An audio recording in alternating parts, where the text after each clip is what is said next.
buhay o kabiguan, ng ligaya o lungkot. Kaya marapat lamang na tanggapin si Jesus bilang tagapagligtas at Panginoon. At matapos yun ay panariwain ang katapatan at paglapit sa Kanya bawat araw o day by day. Ang day by day ay naglalayong umalalay sa pang-araw-araw na pamumuhay. Narito po si Kuya Ed Lapis sa mensaheng pinamagatang Sleep on It.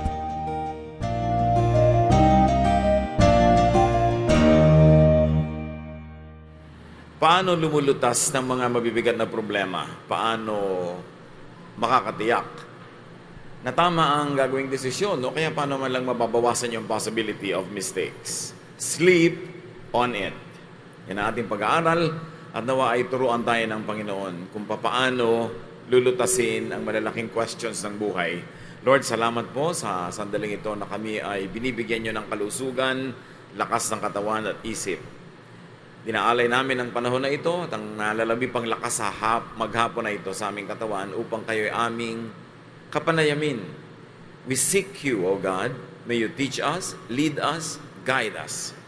And may your teachings empower us so that we may not only be able to solve problems, but we may also be able to enjoy life. At magawa namin yung mga dapat ay gawin namin dahil kalooban nyo.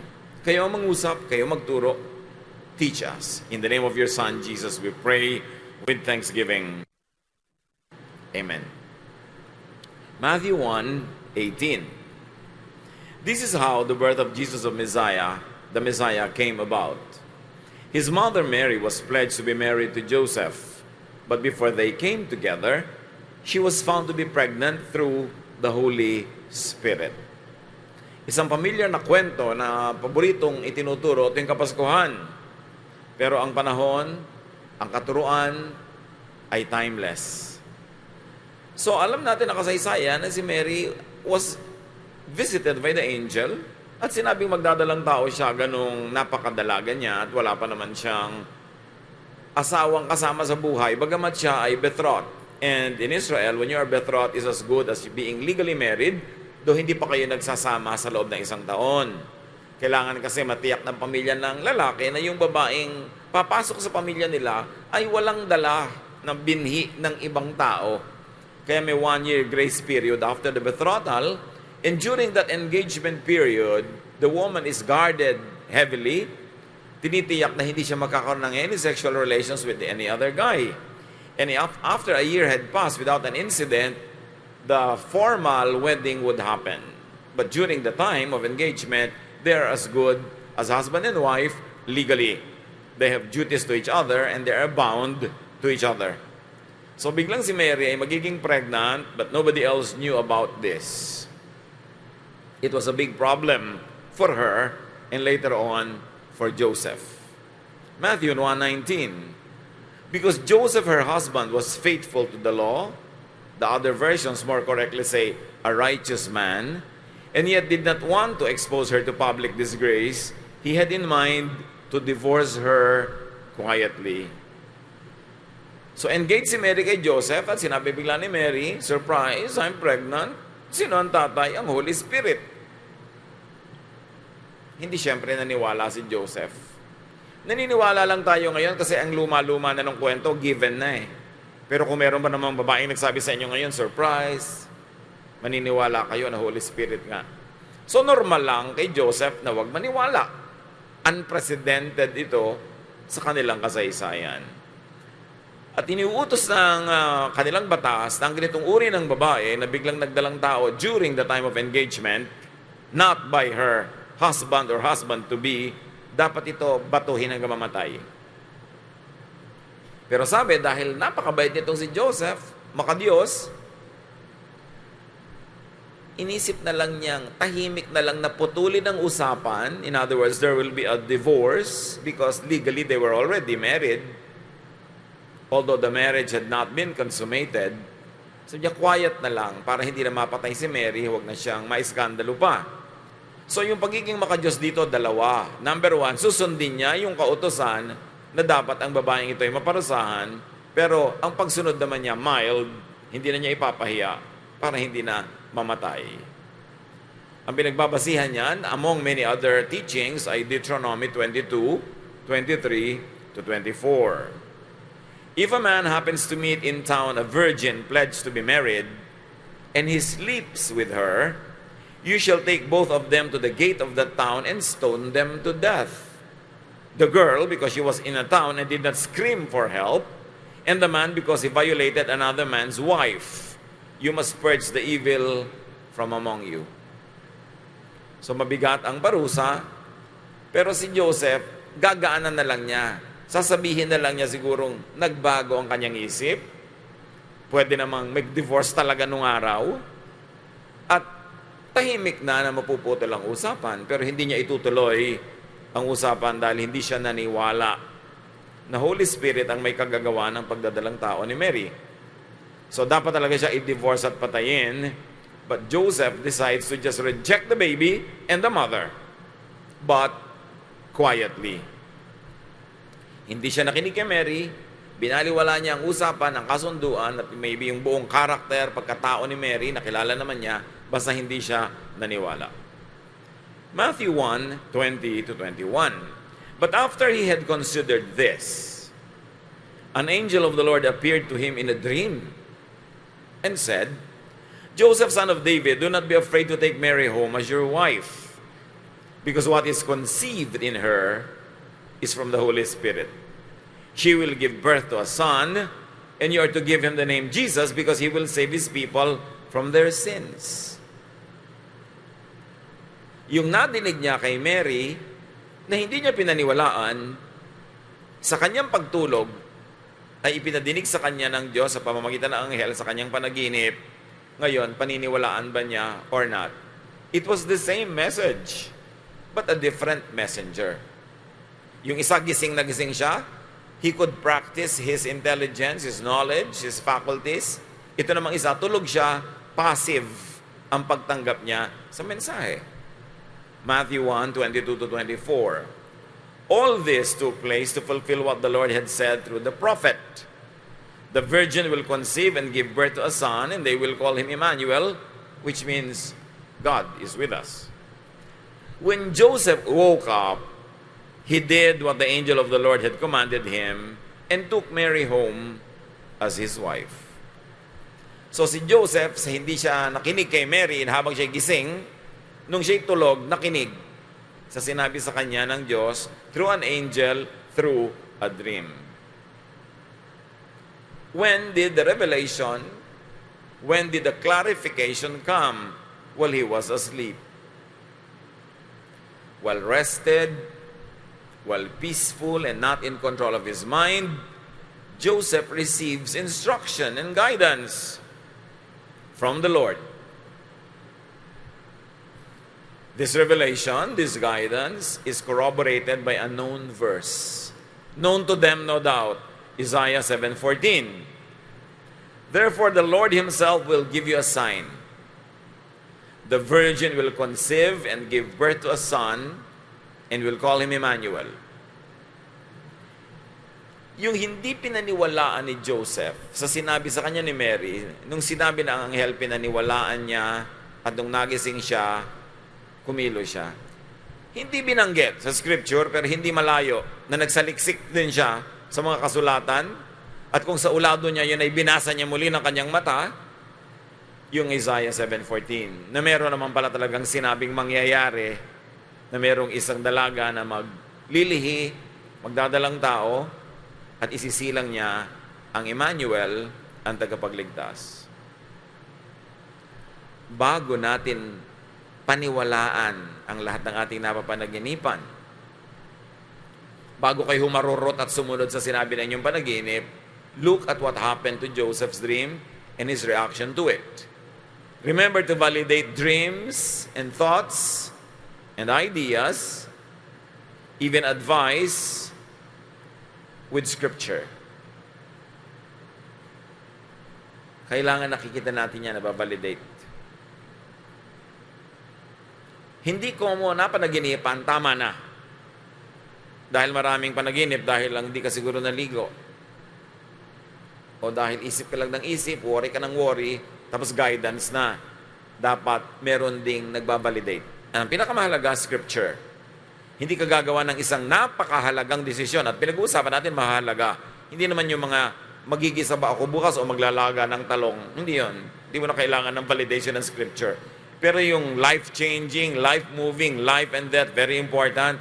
Kung may panaginip, kung may nadinig kang guidance, may nadinig kang payo, hindi ibig sabihin, revelation na ng Diyos agad yon. Maghanap ka ng verses that will agree with your application. 2 Timothy 3:16, all Scripture is inspired by God and profitable for teaching, for reproof, for correction, and for training in righteousness. Kapaki-pakinabang daw ang kasulatan para sa ating pang-araw-araw na buhay, para sa pagtuturo, pagtutuwid, pagsasanay. So all Scripture is inspired. But remember, inspired doesn't mean coercive and all-purpose application. Remember ang sabi, it is profitable for guidance, for teaching.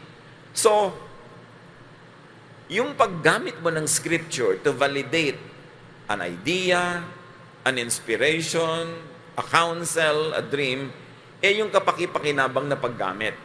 In other words, nandun yung Scriptures para kapalayain, hindi para kaitali, para palawagin ang buhay mo, hindi para pasikipin, para padaliin, hindi para hirapan. Kasi iba na literal masyado ang paggamit nitong all Scripture is inspired. Kahit yung Scripture ay sinabing, batuhin mo yung nanay mo, gagamitin na nga dahil may Scripture. But remember, maraming kautosan nung araw ang iniba na ni Kristo. At maraming mga kautosan after Christ na hindi naman galing kay Christ. So hindi ko mo may Scripture ka in your hand, i-apply mo na in an all-purpose fashion. Dapat ang application, profitable.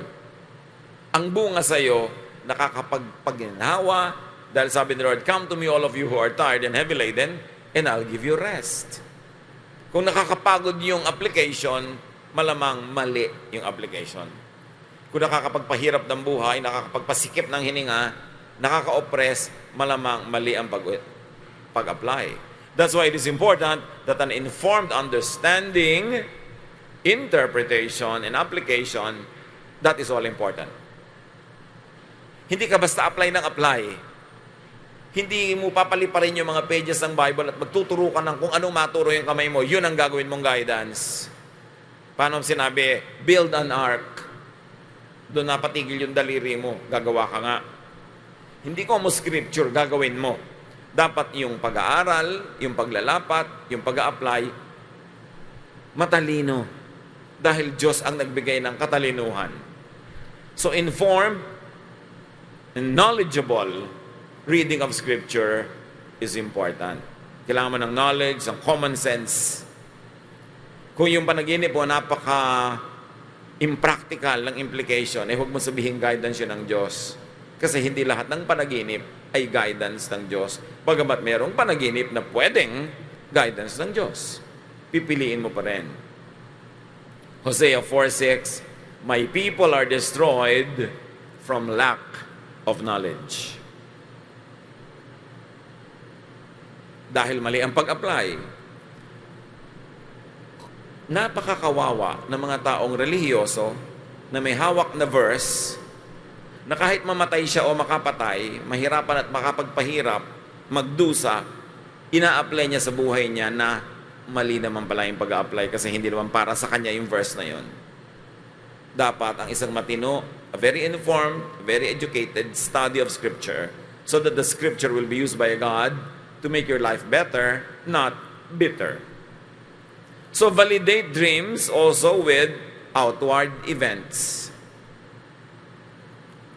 Okay, na-validate mo na ng Scripture, pero kung talaga yan ang gusto ng kalooban ng Panginoon para sa'yo, God will open doors, not close doors for you. So, titingnan mo yung event.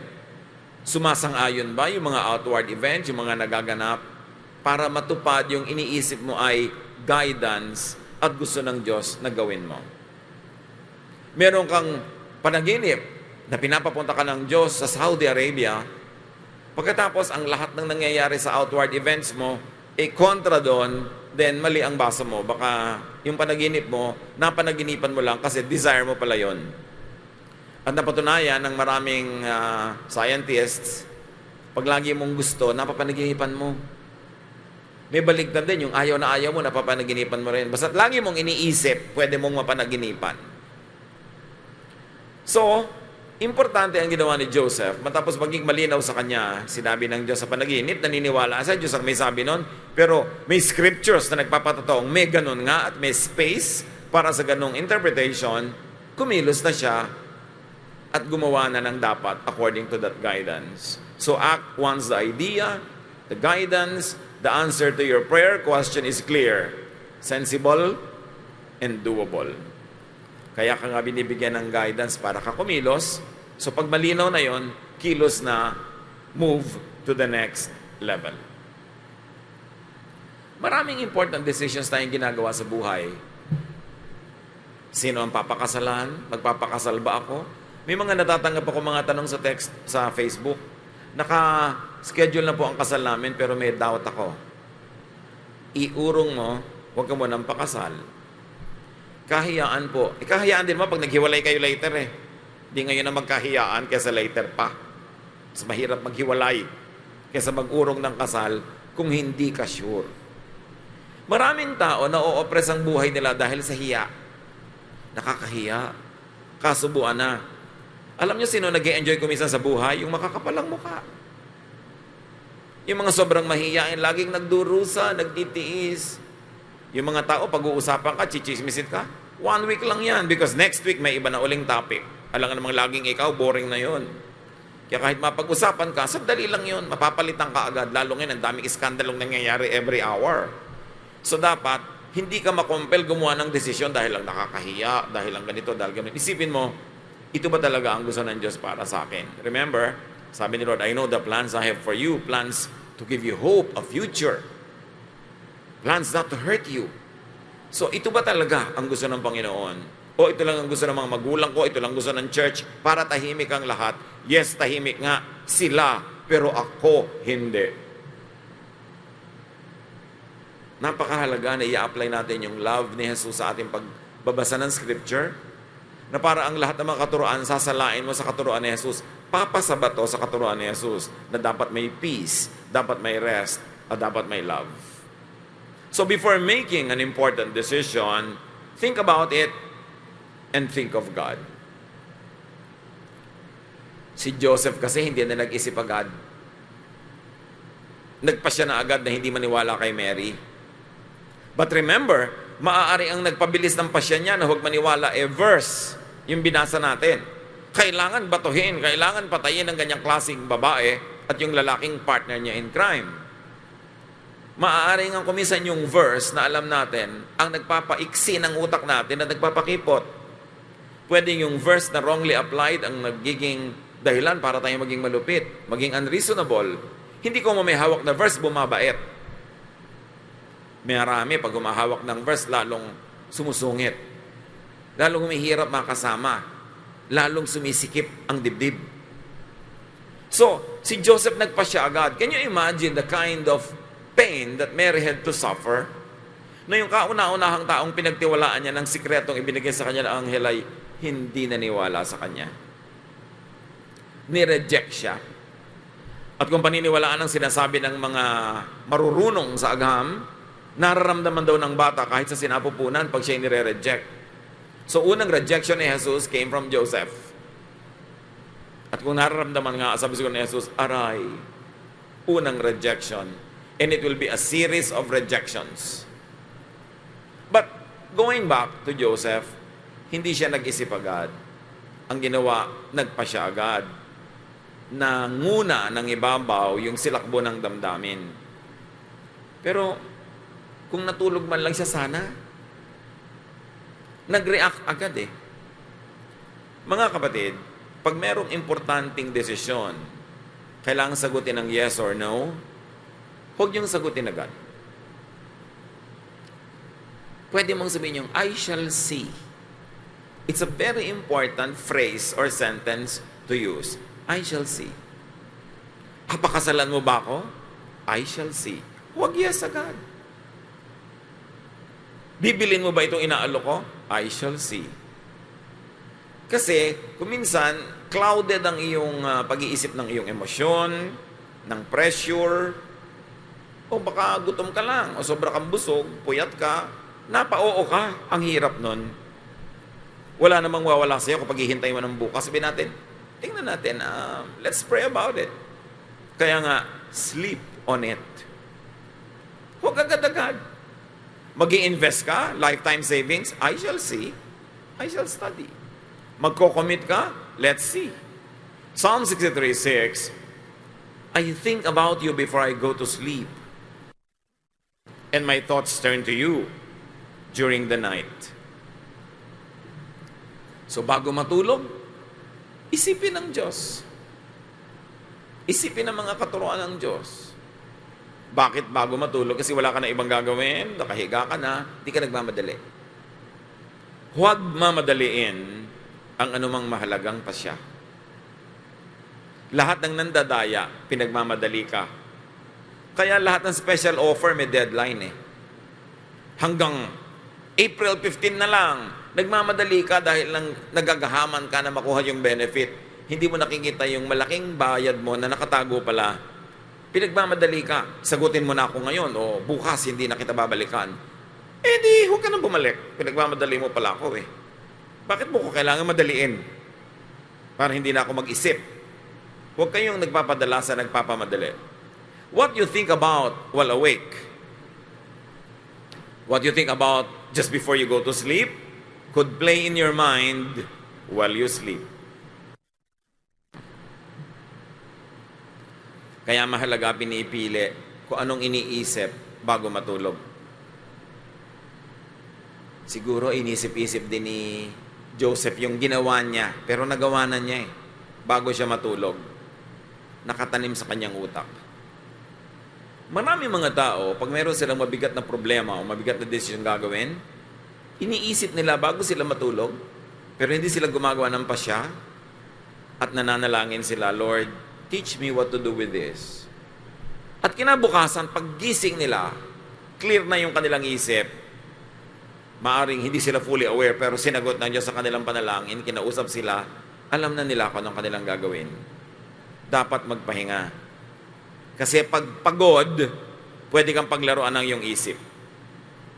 Sa non-canonical book, Esdras 10:36, sabi, is my mind playing tricks on me? And is this just a bad dream?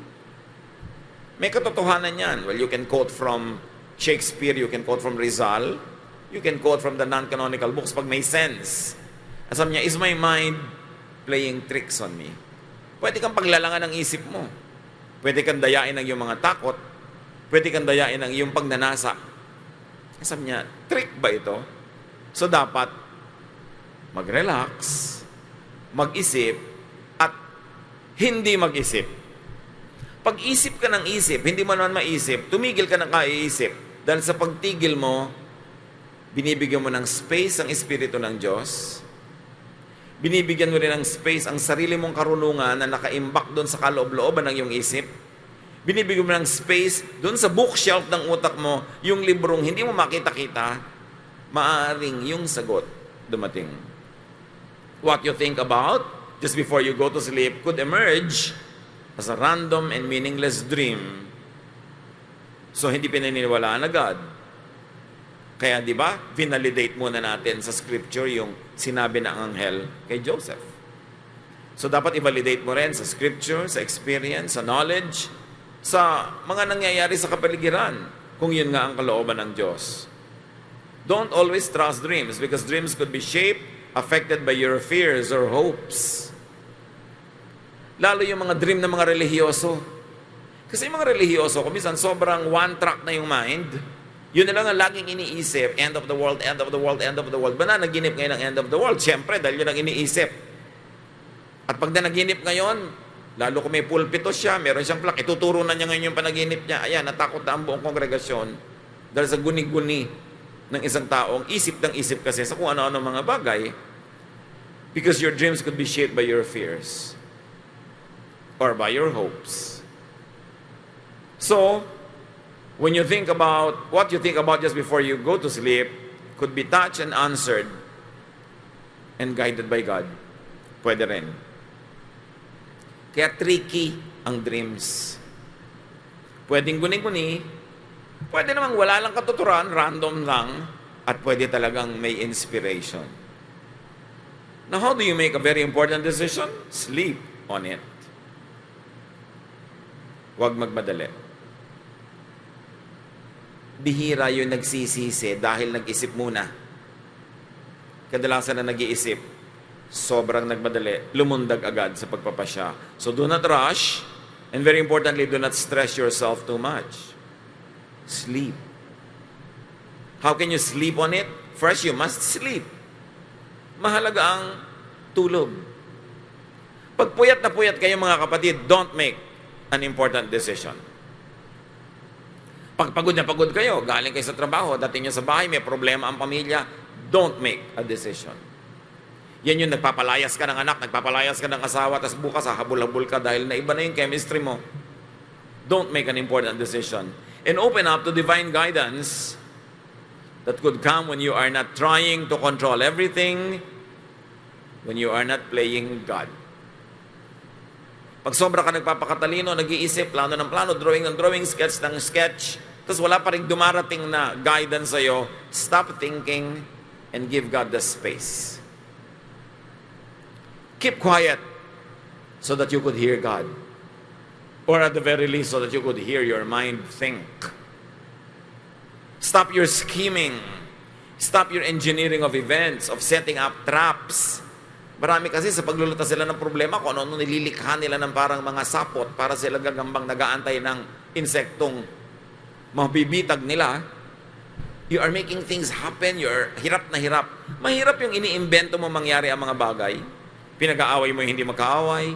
Pinipilit mong mahulog ang loob sa'yo na isang taong hindi naman nahulog ang loob sa'yo. Yung you play God. Hayaan mo lang likas mangyari ang mga bagay kasi kahit hindi ka tumulong, mangyayari ang mga bagay. Huwag mo lang lilimutin na ang tao ang walang nilikha ng Diyos. Buo na ang lahat nung dumating ang tao, kaya hindi ka kailangan ng Diyos para bumuo ng anuman. Samantalang, yes, meron tayong participation sa productive work of God, but there are times when you just have to let God do everything, meaning, stop thinking, relax, and if you could sleep, sleep. You might even dream an inspired dream. Si Elijah, man of God, under threat and was gravely stressed. Look what happened to him, 1 Kings 19:3-8. Elijah was afraid and ran for his life. He came to a broom bush, sat down under it, and prayed that he might die. I have had enough, Lord, he said, take my life. Then he lay down under the bush and fell asleep. All at once, an angel touched him and said, get up and eat. He looked around, and there by his head was some bread baked over hot coals and a jar of water. He ate and drank, and then he lay down again. The angel of the Lord came back a second time and touched him and said, get up and eat, for the journey is too much for you. So he got up and ate and drank. Strengthened by that food, and needless to say, by the sleep, he traveled 40 days and 40 nights until he reached Horeb, the mountain of God. Itong propeta, isa sa mga mahuhusay, makapangyarihang propeta, sobra ring napagod at napuyat. Ang dasal niya sa Diyos, wakasan ang kanyang buhay. Patayin niyo na po ako. Di ko na kaya, ayoko na. So nakatulog siya sa pagod. At sa kalagitnaan ng kanyang pagtulog, ginising siya ng anghel at may tinapay at may inumin. Sabi, kumain ka at uminom ka. Kumain at uminom, natulog uli. Hindi niya alam kung gaano kahabang panahon ang dumaan. Ginising siya uli ng anghel, pinakain ulit, pinainom. Sabi niya, kumain ka, uminom ka. Sobra ka napagod sa mga pinagagagawa mo. At pagkatapos doon, di ba, ang haba pa ng binyahe niya, 40 days and 40 nights na naglakad, lumakas uli. Gusto nang mamatay. Gutom lang pala. Pag gusto nyo magpakamatay, kumain muna kayo. Maaaring isang pastillas o isang bukayo, isang siopaw, magbago ang inyong chemistry at hindi nyo na uli gustong mamatay. Alam niyo yung gutom nakaka-depress? Kaya marami daw sa sobrang nagda-diet na de-depress. Kaya kung kayo mga diet ng diet, ang payat-payat nyo na, hindi na kayo mabasa sa banyo, ayaw na kayong tamaan ng tubig sa kapayatan nyo, pagka umuulan, ayaw na kayong mabasa, ang payat nyo na, payat pa pa kayo ng papayat. Pansinin nyo, kung umiinit ng ulo nyo, magiging mag-iinitin, bugnutin, naiiba na yung utak nyo kasi yung chemistry nyo, deprived na. Gutom lang yan. No? Walang namamatay kung medyo overweight. Pero yung mga nade-depress, and I know particularly of a person who was trying to lose weight, sobrang na-depress, nag-take over ang depression sa kanyang utak, tumalon from the condo, namatay. Yung mga kaibigan niya na overweight, mga buhay pa. Hindi ko naman sinabi mag-overweight kayo. Pero ang point, huwag kayong sobrang maggutom. Mga kapatid, huwag nyo antayin magutom. Lalo kung umiinit ang ulo nyo pag gutom kayo, o lalo kung may pasya kayong dapat gawin, magbaon kayo sa bag nyo kahit ano, kahit bukayo, kahit na kung ano man. Pag nagugutom kayo, kumain kayo ng konti. Huwag yung antayin sobrang gutom na gutom kayo. Kasi naiiba ang tao pag gutom. Yung anghel nagiging halimaw. Pwedeng mangyari yon. Not to mention na bumabaho ang inyong hininga pag gutom kayo. So huwag magutom. Uminom ng tubig, whatever. But it's important to rest, to sleep, to eat and drink when stressed and troubled. Yung mga, ang dami kong trabaho, hindi ako makakain, kailangan kumain ka. Kaya ginising na ang anghel eh. Kaya yung mga kumisan anak natin, natutulog ang haba-haba, ginigising mo dahil tanghalian na tulog pa, nagagalit pa. Gumising ka at kumain ka kasi hindi pwedeng tulog lang. Kailangan merong laman ang iyong sikmura. Importante. And when that happened to the prophet, tumino siya, gusto na niya uli ang kanyang ministry. So, seek godly and wise counsel about it when you are depressed. Elisha had no one to ask. Kaya nakarating siya sa point na gusto niyang mamatay. Joseph had no one to ask. Kaya gumawa siya ng napakamaling pa siya. There was no one else to give advice, so the Lord spoke to him through a dream. Now, fast forward to today. The Lord can speak to people through infinite ways. Through dreams, and yes, through other people. Kaya huwag tayo mag-atubili na humingi ng advice. Pipiliin mo lang kung sino ang advisor mo. Dahil pwedeng-pwede kang kausapin ng Diyos. Consider a counselor's knowledge. Wisdom, bago ka makinig. Track record. Ilan na ba ang nagpakamatay na pinayuhan niya? So, pag marami na, ay sa iba ka napapayo. Diba? Ilan ang mga pinapayuhan niya mag-asawang natuloy ang paghihiwalay? Titingnan mo yung track record. And then consider the counselor's agenda or interest. Dahil kumisan may personal interest pala siya, kaya gano'n siya mag-counsel. And remember, consider a counselor's godliness. So, hindi natin kailangan solohin ang mga issues ng buhay natin. At kung talagang wala tayong matanong, wala tayong makasalo, magpahinga muna. Bigyan mo ang Diyos ng space para kausapin ka. Gaano karami sa atin ngayon ang kailangan maggawa ng mahalagang pa siya? Sleep on it. Kung hindi emergency na talagang kailangan pansinin na ngayon dahil life and death, sleep on it. Read God's Word. Hear God's Word. Listen to people because God can speak to you even through a conversation of other people that you overhear. God knows, therefore seek God and depend on God. Maniwala sa panaginip, pero suriin muna bago paniwalaan. And remember, clarity of thinking comes after a good rest. When you are well fed, don't neglect your body because no matter how high your spirituality is, your body chemistry will affect your brain. The way you think, the way you make decisions. Ama namin, turuan niyo po kami na magpasya. Bigyan niyo kami ng godly wisdom to know when to believe and when not to believe a certain dream or a certain counsel. Higit sa lahat, Panginoon, turuan niyo kami na kilalanin kayo, alamin ang iyong mga katuruan na relevant sa aming buhay ngayon, katuruan na tama ang pagbasa at pag-apply, nakakapagpalaya, nakakapagpanginhawa ng buhay, nakakapagpasaya, nakakapagpabuti at nakakapagpabait. Turo mo sa amin na magbasa at hanapin ang ganung mga bagay. Nang sa gayon, kung kailangan naming i-validate ang payo ng iba, ang isang panaginip, ang isang ideya, may basis kami, your word. Sabi nga ng psalmist, your word I hid in my heart so that I might not sin against you. Teach us how to hide your words in our hearts, the right words, and give us the wisdom to apply them in the right instances so that your words will set free instead of imprison us, so that your words will be a blessing. Lead us, Father. Pagbulay-bulayan natin ito sa mandali, lalo yung mga magpapasya at baunin na kung darating ang panahon na kailangan natin magpasya, magpahinga muna, magpalipas ng panahon, sleep on it. Be with the Lord in silent prayer.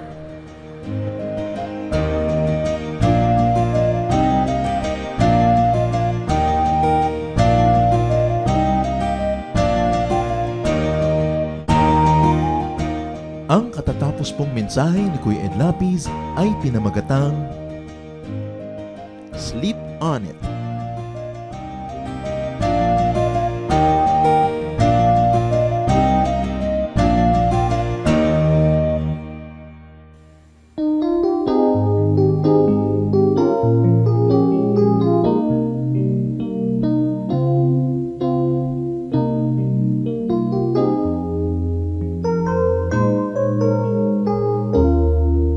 Nanganguhay ko nooy laging nangangamba. Ang pagluhay di ko kaya at walang patutuhan. O Jesus, nang ikaw nga ang makilala ko, ang lahat iyong pinanatag, ang lahat inayos mo. Kapayapaan na nagmumula sa'yo, naranasan ko dito sa buhay ko. Kapayapaan noon pa may hinihintay, aking Panginoon sa aking buhay.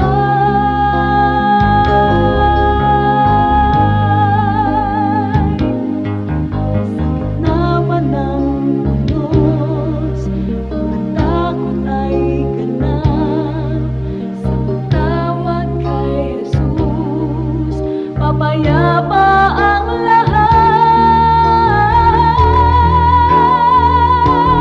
Kapayapaan na nagmumula sa'yo, naranasan ko dito sa buhay ko. Kapayapaan na aking hinihintay, aking Panginoon sa aking buhay,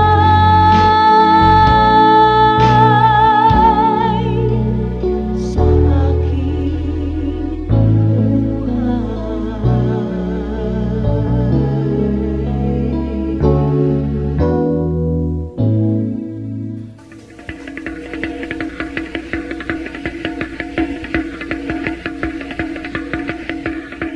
Maraming kasaysayan ang musika ng ating bayan at pawang lahat yon ay mga hiyas ng ating lahi.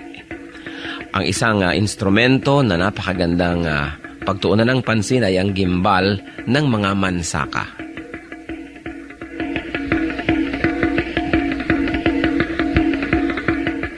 Ang gimbal ay isang magkabilaang tambol na matatagpuan sa hilaga at silangang bahagi ng Davao sa grupo ng mga mansaka. 28 sentimetro ang taas nito, humigit kumulang, at 21 sentimetro ang bilog, humigit kumulang. Yari ang gimbal sa isang katawan ng punong kahoy at ang magkabilang dulo ay tinapala ng pinatuyong balat ng usa. Ito ay hinahampas ng isang manipis na patpat habang isang kamay ay tumatapik-tapik sa kabilang tambol sa kabilang dulo ng instrumento.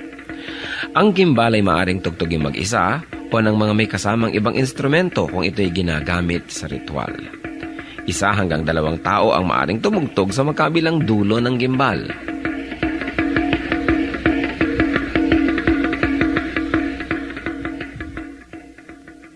Kadalasan, ang gimbal ay tinutugtog bilang saliw sa sayaw na ang karaniway kung ano-ano ang pangalan ng tugtugin ay siya ring pangalan ng sayaw. Kung ano ang tawag sa instrumentong ginagamit ay nagiging tawag din sa sayaw mismo. Kung minsan ang gimbal naman ay tinutugtog sa paglalarawan ng kalikasan, halimbawa ang mabilis na pag-agos ng tubig sa batis.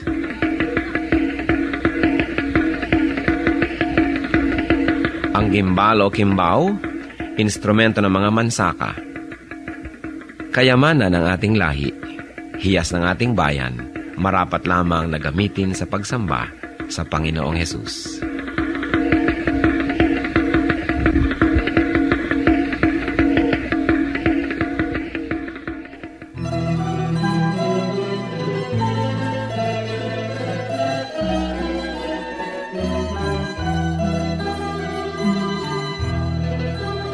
O Diyos, kayo'y aming pupurihin.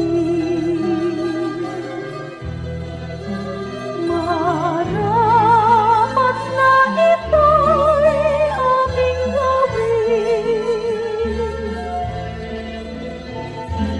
Ang inyong gawa sa amin ay namamasan. Tunay na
tiyakan, walang pag-aalinlangan, sa kanya na nangako, hindi ka mabibigo.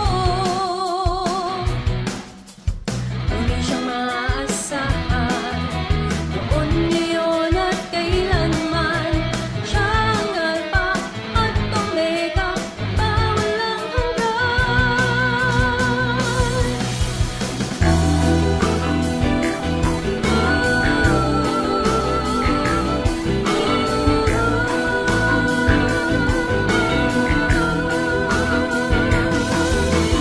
Hoy may katiyakan, walang pagkaalinlangan, sa kanya na nangako, di ka mabibigo. Tunay siyang maaasahan, noon, ngayon at kailanman. Siya ang Alpha at Omega, walang hanggan. Ang Diyos na di buhay, ang Diyos na di buhay, ang Diyos natin ay buhay, magpakailanpaman. Ang Diyos na di buhay, ang Diyos na di buhay, ang Diyos natin ay buhay, magpakailanpaman.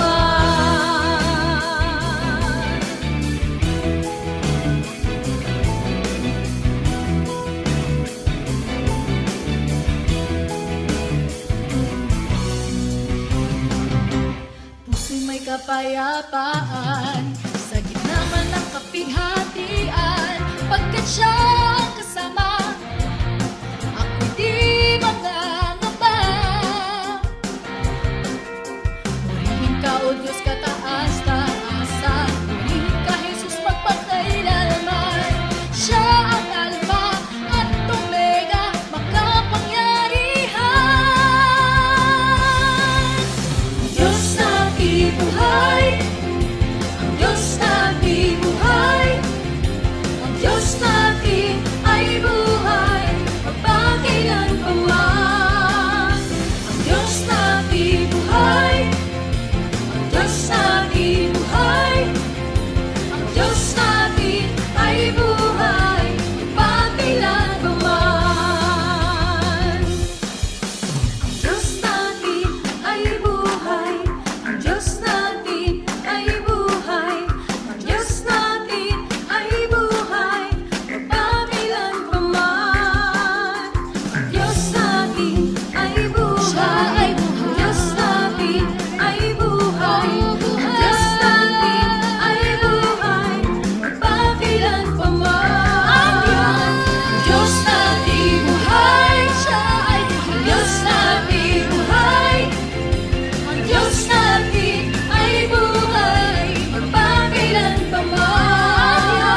Ang Diyos natin buhay, ang Diyos natin buhay, ang Diyos natin ay buhay, magpakailanpaman. Ang Diyos natin ay buhay, magpakailanpaman. Ang Diyos natin ay buhay, magpakailanpaman.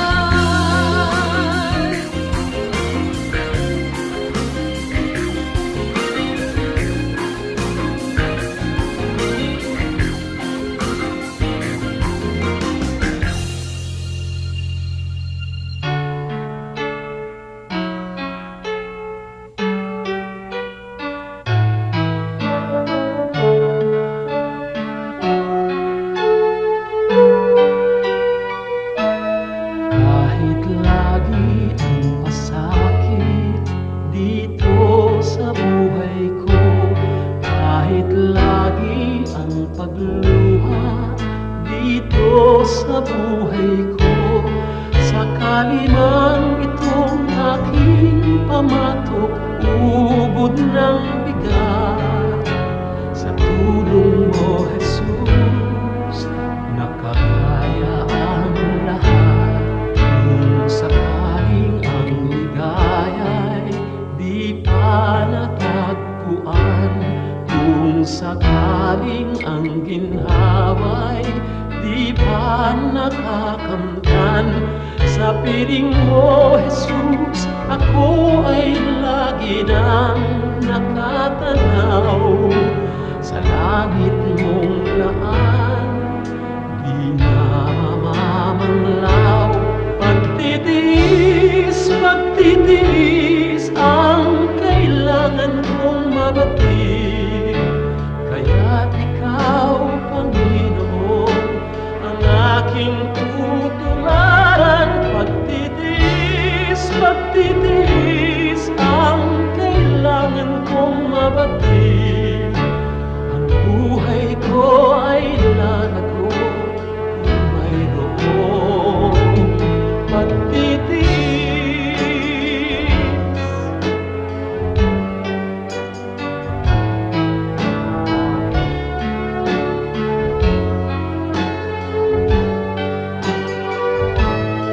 Kung sakaling ang ligaya'y di pa natagpuan, kung sakaling ang ginhawa'y di pa nakakamtan, sa piling mo, Jesus, ako ay lagi nang nakatanaw. Sa langit mong laan, di na mamamanglaw. Pagtitiis ang kailangan kong mabatid. Kaya't ikaw, Panginoon, ang aking tutularan. Pagtitiis ang kailangan kong mabatid. Espiritu ay lalago kung mayroon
pupurihan ka.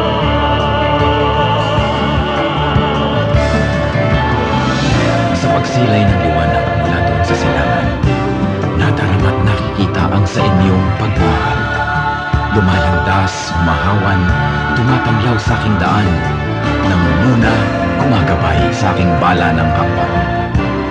Sa pagdatalyaong gabi na malamig at mainam, akin namang nalalasan ang inyong kapayapaan. Palinimnim ng bituin at liwanag niyang buwan, ay banayad kaya tulog, ay madlang kapahingahan.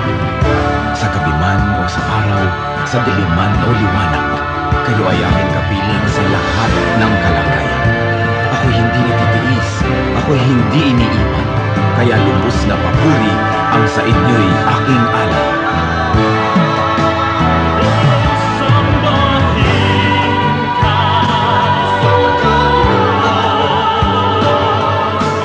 daigon ka, Jesus. Daydayawan ka, o Apo Diyos, sa lahat ng panahon.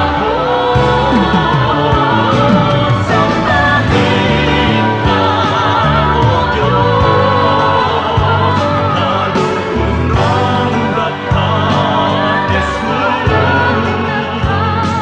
sa lahat ng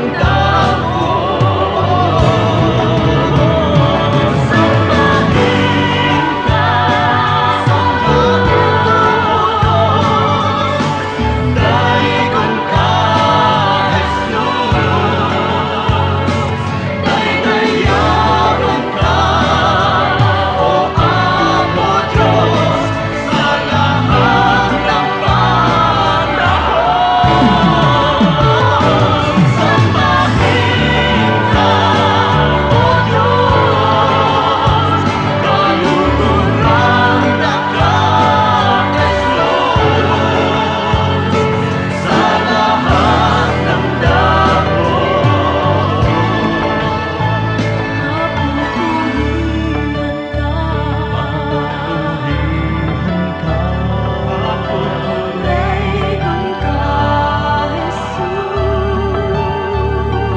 Daydayawan ka, sambahin ka, o Diyos.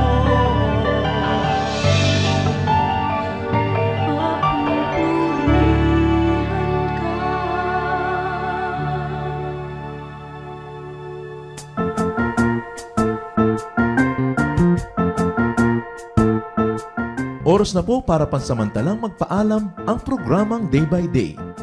Tayo po'y magsama-sama tuwing ika-6 hanggang ika-7 ng umaga, araw-araw. Magandang umaga po at mabuhay ang Panginoong Hesus.